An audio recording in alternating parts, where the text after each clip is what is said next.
everyone, welcome to Wicked West Books. My name is Meg West and today is Friday. While it was not planned for me to wait until Friday and it was a mess up, I am not going to be unhauling 5 books for this mistake because it was job related that I didn't get a video posted yesterday. I volunteered to come in on Thursday, my day off, with the expectation that I would be off in time to still continue and film my video, and it was almost like Christmas due to the ice storm that is planned for Oklahoma for this weekend. If you didn't know, I live in Oklahoma.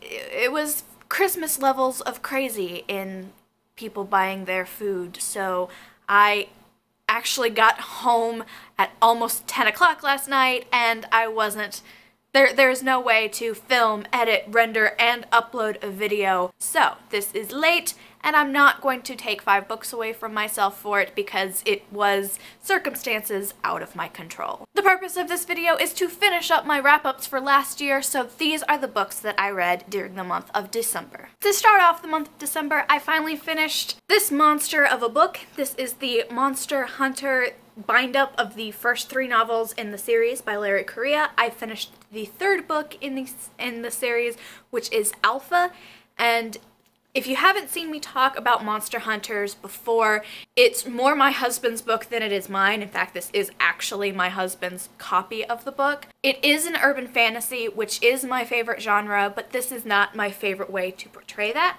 That being said, it is very different and interesting, and in this one you get to get into the mindset of Harbinger, who you do meet in the first couple of books. So the character who told the first 2 stories is not in this book at all, so you get to miss his funny one-liners, but I was kind of more interested in Harbinger's story anyway, because of the big secret that he carries during the first book, so I'm not going to spoil that for you, but because of who he is and what this all portrayed around, it was a very, very interesting read, and it was a buddy read with my husband that I finished first, which makes me 2 for 3 of finishing the buddy reads first. So after that, I picked up in a series that I've read most of last year, and that next book in the series was Mica by Laurel K. Hamilton, closely followed by Danse Macabre, and then I read The Harlequin. What did I read after that? Blood Noir by Laurel K. Hamilton. These are books 13 through 16 of the Anita Blake series, which is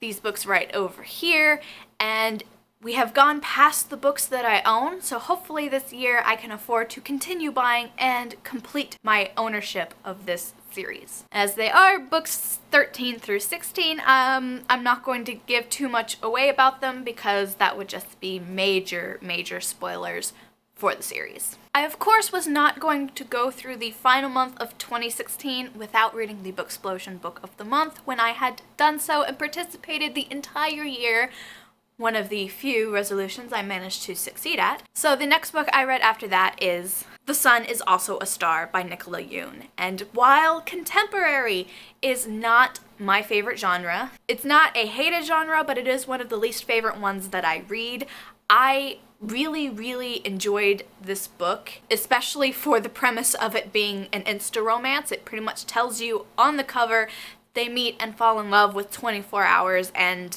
a lot of stuff happens when they spend this entire day together, and it actually works out really well, and to have an Asian male lead and a black female lead was very interesting to see, and I think they made an awesome couple, and I really liked the way that it turned out at the end because it gets you off to be a little bit of a cliffhanger before you get to that ending, and I was thinking, okay, if this doesn't end the way I want this to end, I'm going to pitch a fit. And my final read for 2016, the very last book in December that I read, is Fantastic Beasts and Where to Find Them, the screenplay as written by J.K. Rowling. I'm sure most of you have seen the movie. This is basically just the movie in book form, where it points out all of the significant things that you might have missed watching the film because your eyes were focused somewhere else, and it was really cute. I enjoyed reading it. It was another great way to watch the movie